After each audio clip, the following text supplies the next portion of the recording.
देखिए संख्या और संख्या पद्धति, नंबर एंड नंबर सिस्टम, ये पार्ट चल रहा है 7 इस चैप्टर का 1 चैप्टर। चलिए बताते हैं आगे। देखिए संख्या 8 विभाज्यता का नियम है। संख्या 8 क्या है? विभाज्यता का नियम। कोई भी संख्या दिया हुआ हो, उस संख्या में देखना है कि इकाई, दिहाई, सैकड़ा, यानी कि उस संख्या के लास्ट 3 अक्षर को देखना है कि वह देखना है। और जैसे कि ये 1 2 3 हो गए, इस संख्या को देखकर हमको क्या करना है? 8 से विभाजित करना है। जैसे कि 25 8 200 कट गया, 25 8 कितना है? 200 कट गया, ठीक।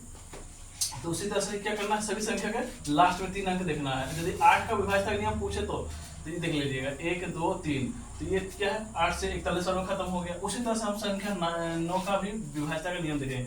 कोई भी संख्या अगर वह संख्या का योग 9 से विभाजित हो तो वह संख्या पूरी तरह से विभाजित हो जाएगी। फिर से हम समझा देते, कोई भी संख्या अगर वह संख्या योग, यानी उस संख्या का योग क्या है? 9 से, यानी कि 9 से क्या हो जाएगा? विभाजित हो जाएगा। उस संख्या का योग 9 से क्या होना चाहिए? विभाजित होता है। वह संख्या तब वह संख्या यानी पूरी संख्या को क्या है?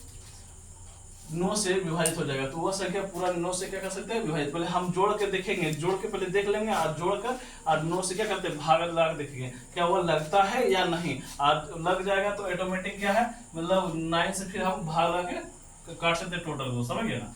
तो उसी तरह से हम समझा, ठीक। देखिए यहाँ क्या टोटल योग करने पर टोटल कितना है? 31 है। इतना संख्या को हम जोड़ दिए, तो इस संख्या जोड़ने पर हमको कितना आ रहा? 31 आ रहा। और इसमें कितना अंक और जोड़ दिया जाए कि वह संख्या 9 से विभाजित हो जाएगी। तो देखिए हम यहाँ पर क्या किए, पहले यहाँ पर हम जैसे कि यहाँ देखिए यहाँ था, तो यहाँ पर 31 मतलब यहाँ टोटल जोड़े थे 31 हो गया। अब 31 जोड़े तो 31 में कितना जोड़ेंगे? 5 जोड़ देते, तो 5 जोड़ दिए तो वह टोटल कितना हो गया? 36। अब तो 9 चौक 36 था और जन्म करते 9 चौक 36 से कट जाता है चारों में। तो देखिए अगला क्या संख्या? तो अगला संख्या 10 विभाज्यता का नियम क्या बोलता है? किसी भी संख्या का अंतर क्या होना चाहिए?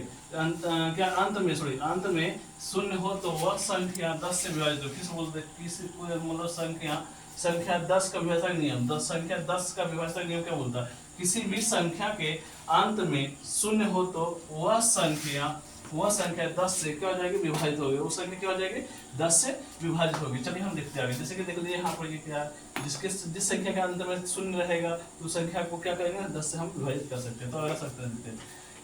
अगला क्या है? संख्या 11 का विभाज्यता का नियम। देखिए संख्या 11 का विभाज्यता का नियम क्या है? कोई भी संख्या, फिर देखिए यहाँ समझाते हैं, कोई भी संख्या क्या है? एक अंक को छोड़कर, जैसे पहला अंक लेंगे फिर दूसरा अंक को क्या करते हैं? छोड़ देंगे, फिर तीसरा अंक को लेंगे, समझ गए? मतलब तीसरा अंक को जोड़ेंगे। जैसे कि एक अंक को लिए, दूसरा अंक को छोड़ दिया, फिर तीसरा अंक को क्या करते हैं? ऐड किए, और फिर इसके तहत से फिर 3 को इधर लिए और फिर इधर से लास्ट में 1 को जोड़े, तो 3 और 1 कितना हो गया? 4, और फिर 3 और 1 कितना हो गया? 4। तो एक अंक देखिए फिर समझाते में क्या है? एक अंक को क्या करते हैं? एक अंक को छोड़कर फिर एक अंक क्या करते हैं? जोड़ देते हैं। देखिए जोड़ देने के बाद देखिए इन दोनों को जोड़कर इसका अंतर 0 आना चाहिए। 0 अंतर दोनों को जोड़ दिए और जोड़ने के बाद दोनों को घटा दिए तो उस क्या हो गया? अंतर का मतलब समझ लीजिए घटाओ, समझ गए? अंतर का मतलब क्या होता है? घटाओ। दोनों को जोड़कर उसको माइनस कर दिए तो क्या हो गया मेरा?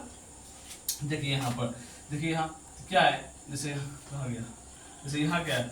1 और यहाँ 3 लिए तो 1 और 3 हो गया।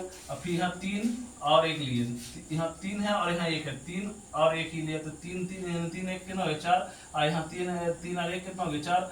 यहाँ 1 और 3 और यहाँ 3 और 1, तो दोनों में से घटाए तो टोटल कितना हो गया? 0 आ गया आंसर। चलिए आप देखते आगे, हमको लगता है यहाँ तक क्लियर हो गया, समझ जाएगा। तो अब यहाँ देखते हैं फिर 11 गुणज होना चाहिए। 11 तो बस 33 44 ऐसी संख्या 11 से विभाजित होगी तो कन्फर्म है, ठीक है। और ये क्या है? फिर एक वही संख्या है, मतलब एक को क्या करेंगे? एक पहला को लेंगे, सेकंड को छोड़ेंगे, फिर थर्ड को लेंगे, समझे ना। तो एक अंक को लेने के बाद एक अंक को लेंगे, दूसरा को छोड़ देंगे, फिर तीसरा को लेने के बाद एक कितना हो गया? 2 हो गया। 2 और 2 में से 2 के कितना हो जाए? 0 हो जाए। चलिए तो उसी तरह से हम इसमें पैटर्न को बताएं। देखिए यहाँ पर 5 को लिए, फिर 1 को छोड़ दिया, फिर 6 को लिए, फिर 7 अंक को लिए, और फिर 7 अंक को लेकर 1 अंक को छोड़ दिया, फिर 8 को लिए। तो टोटल को करने पर, ऐड करने पर मेरा 26 हुआ। और फिर यहाँ 1 2 1 और 2 कितना हुआ, 3 और 3 और 1 कितना होता है 4। 26 में से 4 घटा तो कितना हुआ 11, सॉरी 22 हुआ। 22 को 11 से हम क्या करते हैं डिवाइड दे दिए, तो क्या बार कटा 2 बार कट गया। हमको लगता है यहाँ पर क्लियर हो गया होगा। अब देखते हैं यहाँ पर संख्या 12 का विभाजन का नियम क्या बोलता है। जो संख्या 3 और 4 से विभाजित होती है, जो संख्या 3 और 4 से क्या जाती है विभाजित हो जाती है, वह संख्या 12 से भी क्या हो जाएगा विभाजित।